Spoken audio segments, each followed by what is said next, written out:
Hey friends, it's Thursday, which means my first video for the week is super late, but that's okay. All it means is that you're getting a second one immediately right after tomorrow, Friday, so just be on the lookout for that. 2 videos coming this week, just super late in the week. It might even go up Saturday, I don't know. But you'll be pretty much getting 2 videos back to back because I am lazy. Welcome to the news bit. This is a new sort of series that I'm trying to do once a week. Have it be the first video of every week. Obviously this is really late in the week. Ideally I'd have it up a little bit earlier, but I just didn't have the time to research everything that I need to do for my podcast and this news bit like I thought I would, so this week we're getting a little bit of a flashback to my college days when I just reused a presentation. No, I'm just kidding, I never did that. But I'm going to be doing it here. I'm going to present it a little bit differently because this presentation was kind of made to cater to my class at the time, so I'm going to add in a little bit of flair, be less academic about it, a little less serious. We're going to climb in and joke a little bit.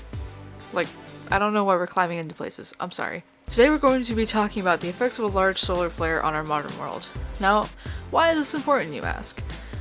Well, as global warming is taking hold of our planet, we are the biggest danger to ourselves. But there are also still dangers from outside of our planet. And, you know, even if we decide to move to Mars or wherever else, these are still kind of a big deal. Every single planet in the solar system is prone to solar flares. We're all in danger of these things, and they can be a huge deal, especially if we decide to terraform other planets in the future. So there are plenty of natural disasters on our planet, such as volcanoes, earthquakes, tsunamis, typhoons. Like, there's so many natural disasters on this planet, but the solar flare is kind of one of the more rare, dangerous ones, or I should say rarely dangerous ones, because they happen all the time. Solar flares happen all the time. But whether or not they reach our Earth and cause the damage on the scale that we would be affected isn't as often as they actually happen. Our Earth's magnetic field comes all the way around, and all the way around, and all the way around, and all the way around, and all the way out into space, touching from the North Pole to the South Pole.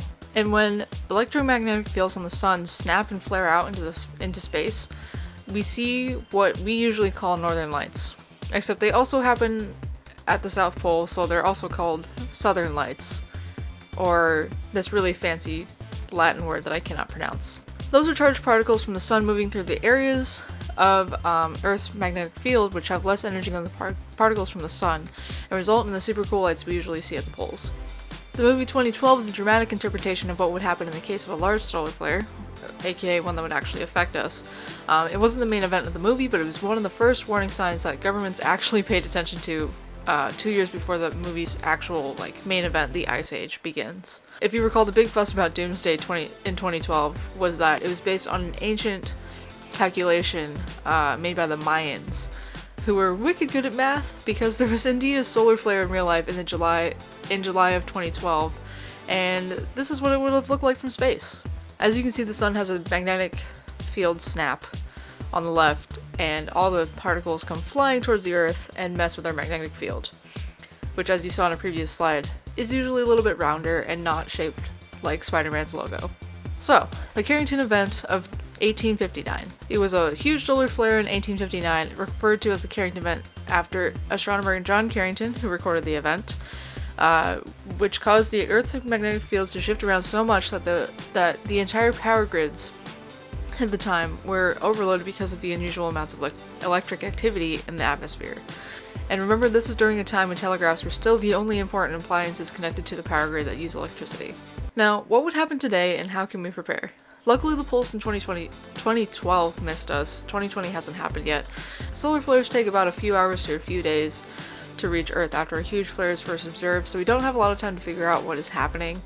Obviously, if we have a few days, we have a few days to prepare, but a few hours is absolutely not enough time at all. So if the pulse in 2012 had actually hit us, we would have been without several of our most beloved possessions, including your phones. Yes, even your vintage 1973 Motorola brick. Your computers, and your television. There wouldn't be any electric heating in the winter or AC in the summer. Plastic will no longer be king. Basically, just search through all of your pockets for change. Just all of them. We might not have power for months. In the event of a solar flare, the power goes out whether you like it or not. Everything's gone. Everything's down. Anything electric that was on at the time is just shot, kaput. That also includes nuclear factories. So if you remember the nuclear meltdown a couple years ago, it wasn't even a couple years ago? It must have been more than that. It would be exactly that, and we would have to basically replace every single thing that was taking power from the power grid at the time of the solar flare. So what can we do to prepare? Let's get back on track a little bit. I got a little bit off there. We can get back to snail mail, since you probably won't be able to charge your phone or anything. Like, it'll be a little bit before you can probably get a new phone, unless you are prepared like that and have extra phones in your attic or something. So no email, no internet, so snail mail probably be a good thing to invest in. Emergency candles, matches, and flashlights. Great things to have in the case of any disaster, as well as storing drinkable water and non-perishable food. This would also be a great time to start a garden, because while solar flares are poisonous to your electronics, they are not poisonous to you or your soil. So starting a garden would probably be a great idea. While you're gardening, grab your pitchfork and defend your crops and yourself from potential thieves trying to steal your food because they didn't stock up on non-perishables or start a garden. These are some of the more jokingly ones I think I put in to try to like lessen the blow. I don't really know. I was trying to be comedic at the time, but it was really a serious classroom setting, and this is the opposite of that. So you can ignore library late fees and build your own collection. Binge watch apocalypse shows. At the time I recommended Fear the Walking Dead, which returned Friday, June 4th. I don't know what year this was, but Fear the Walking Dead is currently still running. So if you really need an apocalypse show, I recommend that one. And lastly, learn how to ride a bike. It's a good skill to have, whether or not there's a disaster, but one of those electronics that will be gone is your car as well, because a lot of cars now are electric, or they have electric components in them.